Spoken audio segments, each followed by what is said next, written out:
চাকরির গাইড করতেছেন, আপনি কি পড়াশোনা জানেন নাকি? কোন রকম গ্রাজুয়েশন কমপ্লিট করেছি, এখন চাকরির প্রস্তুতি নিচ্ছি। ভালোই তো। তো কোন সাবজেক্টে পড়াশোনা করেছেন আপনি? অ্যাকাউন্টিং এ মাস্টার্স। বলেন কি? তাহলে রিক্সা চালান কেন? আসলে ঢাকা শহরে নতুন আইছি তো, এখন চাকরি পাই তাই রিক্সা চালাই। খুবই ভালো কাজ করেছেন। আচ্ছা, আপনি আমার একটু উপকার করবেন? জি বলেন।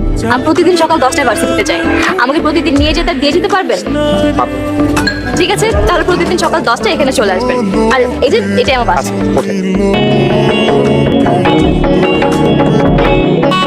সারাদিন আমি বসে বসে টিভি না দেখে সংসারের কাজ করবো তো? আমি মাত্রই রাতে রান্না শেষ করে সেখানে বসে নিজের ভাইয়ের ঘাড়ে বসে যদি লজ্জা করে থাকে না। কারণ এটা আমার বাপের কাজ, আমার বাপ করে দিয়ে গেছে। সেখানে যে ভাড়াগুলো আছে সেটার মধ্যে আমারও ভাগ আছে। আর হিসাব করলে দেখা যাবে আমি আপনাদের টাকা চলি, আপনারা আমার টাকা চলি। আমি আজকে এর একটা ফয়সালা করেই ছাড়বো।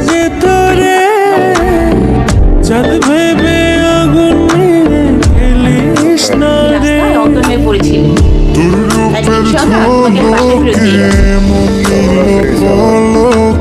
আমার সাথে যে টাকার ব্যাগটা ছিল ওইটা কোথায়? ওর মধ্যে তো অনেকগুলো টাকা ছিল। আরে না, তোমার সেই টাকাওয়ালা ব্যাগ রিক্সাওয়ালা ফেরত দিয়ে গেছে। কি বলছো? এতগুলো টাকা পাওয়ার পরও টাকাগুলো ফেরত দিয়ে গেছে? এমন ভালো মানুষও আছে। আজকে এদিকে না, ওইদিকে চলো।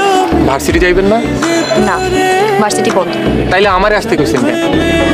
আজকে সারাদিন ঘুরবো। আচ্ছা, কিন্তু কোন দিক যাইবেন? যেদিকে দুই চোখ যায় ওই দিকে।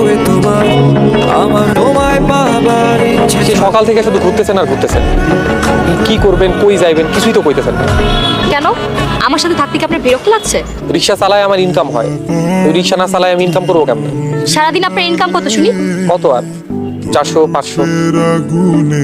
এই নেন আপনার 500 টাকা। আচ্ছা থাক, টাকা লাগবে না, আপনি বরং রিক্সা ভাড়াই দিয়ে। আজকে আমার ভার্সিটির রেজাল্ট দিয়েছে, 3rd সেমিস্টারে আমি ফার্স্ট হয়েছি। এটা তো খুবই খুশি সংবাদ। কিন্তু আমার ভাই আর ভাবি চায় না আমি আর লেখাপড়া করি। তারা চায় আদবুর এক লোকের সাথে আমাকে বিয়ে দিয়ে তাদের বাসা থেকে বিদায় করছি। কাজ করলে কেমন হয়? আমি বরং বাসা থেকে পালিয়ে যাই। পালিয়ে যাইবেন? তা তো জানি না। আচ্ছা, আপনার বাসায় গেলে আমাকে থাকতে দিবেন না? কি যে বলেন, আমার ভাঙাচোরা মেসে আপনি 1 ঘন্টাও থাকতে পারবেন না। থাকতে দিবেন কিনা সেটা বলেন। থাকতে দিতে তো সমস্যা নাই, কিন্তু কি পরিচয় দিব? মেসে আরো লোকজন থাকে। সবাইকে বলবেন আমি আপনার হবু বউ হই। সর্বনাশ, আপনি দেখি লজ্জা একদম লাল হয়ে গেছে। থাক থাক, আর লজ্জা পেতে হবে না, আমি তো জাস্ট এমনি বললাম। আচ্ছা চলেন, এখন বাসার দিকে যাওয়া যাক। চলে।